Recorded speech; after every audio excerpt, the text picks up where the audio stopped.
কিছু মানুষ আমাদের জীবনে ঝড়ের মতো আসে না, তারা আসে প্রজাপতির মতো। নরম কথা, সুন্দর ব্যবহার, মায়া ভরা আচরণ নিয়ে আমরা ভাবি এরা কখনো কষ্ট দিতে পারে না, কিন্তু জীবনের সবচেয়ে গভীর ক্ষতগুলো অনেক সময় তারাই দেয়, যাদের আমরা সবচেয়ে বেশি বিশ্বাস করেছিলাম।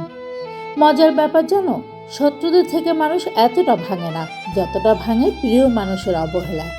কারণ বিষাক্ত মানুষকে আমরা দূরে রাখি, কিন্তু সুন্দর মুখের আড়ালে লুকানো কষ্টকে চিনতে পারি না। তাই এখন থেকে শুধু কথায় না, মানুষের আচরণে নজর দাও। কারণ সব বিপদ ভয়ঙ্কর চেহারা নিয়ে আসে না, কিছু বিপদ আসে ভালোবাসার মতো হয়ে। আর যদি কখনো কেউ তোমাকে ভেঙেও দেয়, তবুও নিজেকে বদলে ফেলো না। কারণ পৃথিবীতে এখনও কিছু সত্যিকারের মানুষ আছে যারা কষ্ট নয়, শান্তি হয়ে পাশে থাকে। বিথিস ওয়ার্ল্ডে জুড়ে থাকার জন্য অনেক অনেক ধন্যবাদ।